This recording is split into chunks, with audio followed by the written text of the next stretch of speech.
সুপ্রিয় দর্শক আসসালামু আলাইকুম, কেমন আছেন সবাই? আশা করি আল্লাহর রহমতে ভালোই আছেন। চলে এলাম আজকে একটা নতুন রেসিপি নিয়ে। চলুন তাহলে দেখি না আজকে রেসিপিটি। আজকে বানিয়ে নেব কয়েক রকমের রেসিপি, তাই আমি এখানে শর্ট করে দেখাচ্ছি। প্রথমে নিয়েছি গাজর আর লাউটাকে অর্ধেক করে এরকম ছিলে নিয়ে গ্রেট করে নিয়েছি।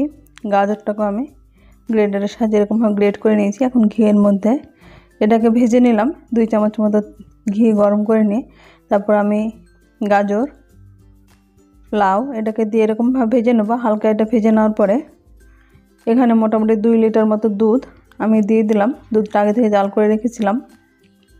আর এখানে নারকেল এটা ছিলে নিয়ে আমি মিক্সিং জারের মধ্যে এরকম গুঁড়ো করে নিয়েছি।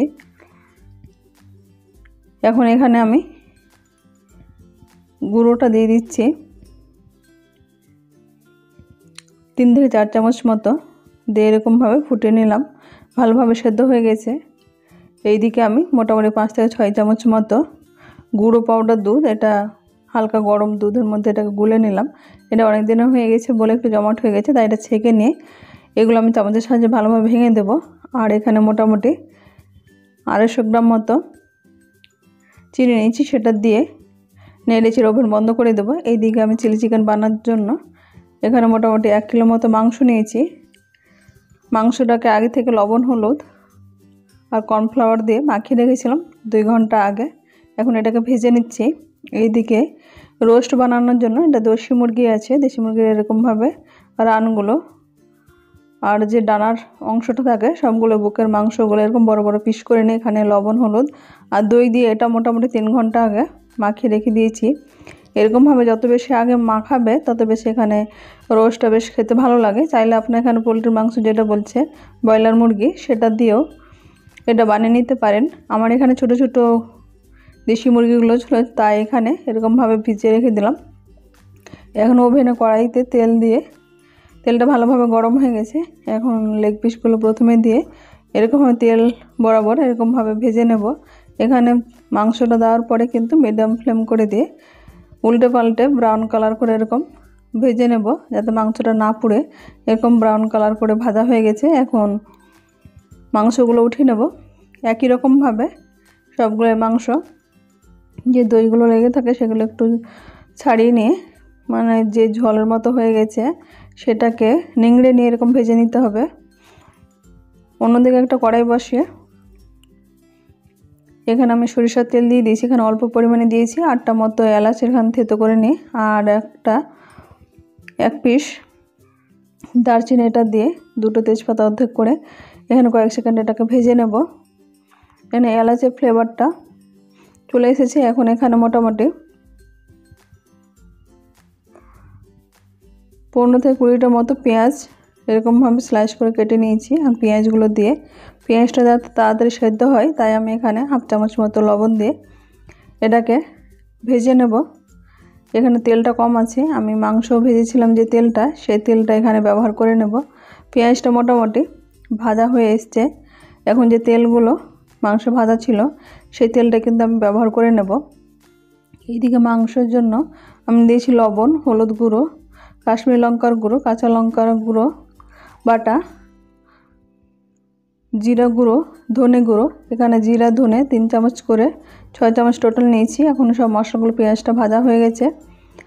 এখন সব মশলাগুলো দিয়ে এখানে ভালো করে ভেজে নেব। এখানে মশলাটা বেশি কষা হলে আর দিচ্ছি 3 চামচ মতো আদা বাটা, যেহেতু এখানে মাংসের পরিমাণটা বেশি আছে তাই সব মশলার পরিমাণটা একটু বেশি লাগছে। এখানে যদি মাংসের পরিমাণ কম থাকে তাহলে মশলার পরিমাণ কমিয়ে দেবেন। এরকমভাবে আমি মশলাটাকে কষতে থাকবো। এইদিকে দিয়ে দিচ্ছি 3 চামচ মতো রসুন বাটা। মাংসটা থেকে এরকমভাবে মশলাটা থেকে অনেকটাই তেল ছেড়ে গেছে। এরকম অবস্থায় আমি মাংসগুলো দিয়ে মোটামুটি ঢাকা দিয়ে 20 থেকে 25 মিনিট মতো এরকমভাবে ঢাকনা উঠিয়ে নেড়ে চেড়ে কষে নিলাম। মাংসটা ভালোভাবে কষা হয়ে গেছে। এখন নারকেল দুধ, যে নারকেলটা আমি গুঁড়োটা দিলাম পায়েসের মধ্যে, সেই দুধটা আমি এখানে ছেঁকে নিয়ে দুধটা দিয়ে দিলাম। মাংসটা ভালোভাবে সেদ্ধ হয়ে গেছে কষতে কষতে। এরকম অবস্থা আমি এক্সট্রা আর কোনো জল ব্যবহার করিনি। আর নারকেলের দুধটা দিয়ে এরকমভাবে নেড়ে চেড়ে আবার ঢাকা দিয়ে রেখে দেবো 10 মিনিটের জন্য। এদিকে নিয়েছি আমি 10 থেকে 15টা মতো কাজুটাকে আগে থেকে ভিজিয়ে রেখে এখানে পেস্ট করে নিলাম। এখানে অল্প জল দিয়ে এটাকে পেস্ট করে নিয়েছি। এখন সেটা দিয়ে এখানে আমি বাটার নিচ্ছি অর্ধেকটা মতো। চাইলে আপনারা পুরোটাই দিয়ে দিতে পারেন, যেহেতু মাংসের পরিমাণ বেশি আছে। আমি এটা জাস্ট ফ্লেভারের জন্য বাটারটা দিলাম। এখানে পুরো বাটারটা প্রয়োজন হতো, কিন্তু আমি দিলাম না। আপনারা চাইলে পুরো বাটারটাই দিয়ে দিতে পারেন। এখন বাটারটা দেওয়ার পর ভালোভাবে নেড়ে চেড়ে লবণটা টেস্ট করে নিয়ে ওভেন বন্ধ করে দেব। খুব সহজে এরকমভাবে তৈরি হয়ে গেছে চিকেন রোস্ট। আপনার বাড়িতে ট্রাই করে অবশ্যই কমেন্ট বক্সে কমেন্ট করবেন। তারপরে চলে আসছি যে চিলি চিকেনের জন্য আমি মাংসটা ভেজে রেখেছিলাম। সেই মাংসটার জন্য এখন আমি এখানে কড়াইতে তেল দিয়ে তেলটা ভালোভাবে গরম করে নেওয়ার পরে পেঁয়াজ দিয়ে দিলাম। এখানে 5 থেকে 6টা মতো পেঁয়াজ স্লাইস করে নিয়েছি, সেগুলো এখন কুচানো দিয়ে দিলাম। আমি পেঁয়াজটা ভালোভাবে ভাজার জন্য, তাড়াতাড়ি সেদ্ধ হওয়ার জন্য অল্প লবণ দিয়ে এটা ব্রাউন কালার করে ভেজে নিলাম। এখন সব মশলা আমি দিয়ে দেবো। জিরা ধনে গুঁড়ো, হলুদ গুঁড়ো বাটা, আদা বাটা, কাঁচা লঙ্কা বাটা। আপনারা চাইলে এখানে শুকনো লঙ্কার গুঁড়ো ব্যবহার করতে পারেন। আমি কাঁচা লঙ্কা দিয়ে সব মাংসগুলো রেডি করে নিচ্ছি। এখন দিয়ে দিলাম আদা বাটা, রসুন আদা কাঁচা লঙ্কা বাটা দিয়ে মশলাটা ভালোভাবে এখন আমি কষে নেব। মশলাটা যত বেশি কষবে তত বেশি টেস্ট মাংসের মধ্যে আসে। মশলাটা ভালো কষা হলে ফ্লেভারটা খুব সুন্দর আসে এবং তেল ছেড়ে যাবে মশলাটা থেকে, তখন বুঝে নিতে হবে মশলাটা ভালোভাবে কষা হয়ে গেছে। এখন এখানে মশলাটা কষা হয়ে গেছে, অল্প জল দিয়ে এখানে দিয়ে দিলাম এরকম টুকরো করে কেটে রাখা ক্যাপসিকামগুলো। এখন অল্প পরিমাণে জল দিয়ে ক্যাপসিকামটা ভালোভাবে সেদ্ধ হতে দেব। আমি পরে আরও ক্যাপসিকাম ব্যবহার করব। মাংসটা দিয়ে যে মাংসগুলো ভাজা ছিল সেই মাংসগুলো দিয়ে আমার এখানে 15 থেকে 20 মিনিট মতো মাংসটা কষা হয়ে গেছে। এখন যে কাঁচা ক্যাপসিকাম আর পেঁয়াজ স্লাইস করে কেটে রেখেছিলাম সেগুলো দিয়ে এরকম নেড়ে চেড়ে ঢাকনা দিয়ে মোটামুটি 15 থেকে 20 মিনিট মতো কষে নিলাম। ভালোভাবে কষা হয়ে গেছে। এখন মাংসটা থেকে তেল ছেড়ে গেছে। এরকম অবস্থায় আমি পেঁয়াজ ক্যাপসিকাম আরও কিছু কেটে রেখেছিলাম, সেগুলো স্লাইস করে যেমনটা রেস্টুরেন্টে এরকম খাই, তাই আমি এরকম বড় বড় পিস করে কেটে দিয়ে দিলাম। আর মাংসটা তো পুরোপুরি হয়ে গেছে। এখানে দিয়ে দিলাম এলাচ গুঁড়ো 4টে থাতে করে দিয়ে দিয়েছি, আর অল্প পরিমাণে গরম মশলার গুঁড়ো দিয়ে এটা নেড়ে চেড়ে ফ্লেভারটা চলে আসছে।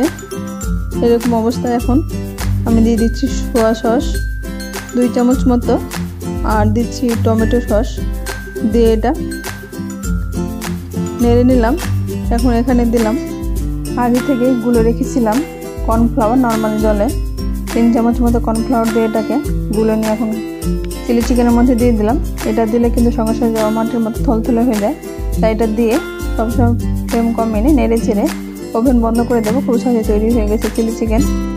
এখন আমি এইদিকে পেঁপে চাটনি বানাবো, তাই আমি আগে থেকে 1/2 কিলো মতো চিনি দিয়ে এটা ভালোভাবে এলাচ তেজপাতা এগুলো দিয়ে ফুটিয়ে নিয়ে পেঁপেটাকে একদিকে কড়াইতে আমি এটা তেলের মধ্যে ভেজে নিয়েছিলাম। ভেজে নেওয়ার পরে এখন দিয়ে দিলাম চিনি শিরাটা। এখানে ফুটে গেছে। এখানে আমি 5 থেকে 6টা মতো কাঁচা লঙ্কা অর্ধেক করে চিড়ে দিয়েছি, আর আদা বাটা লঙ্কা বাটা দিয়ে এটা ফুটতে দেবো। মোটামুটি পেঁপেটা সেদ্ধ হতে 10 থেকে 15 মিনিট লেগে যাবে, যেহেতু শিরার মধ্যে এটা সেদ্ধ হবে প্লাস রসটা এর মধ্যে ঢুকতে পারবে। আর দিচ্ছি এখানে সামান্য পরিমাণে লবণ দিয়ে এটা মোটামুটি আমি 10 থেকে 15 মিনিট মতো পরে দেখাচ্ছি। আর নিচে এখানে মোটামুটি 7 থেকে 8টা লেবুর রস। এখন যেহেতু লেবুর রস কম হয়, তাই এখানে মোটামুটি 6 থেকে 7 চামচ মতো লেবুর রস দিয়ে ওভেন বন্ধ করে দেব। পারফেক্টভাবে তৈরি হয়ে গেছে পেঁপের চাটনি।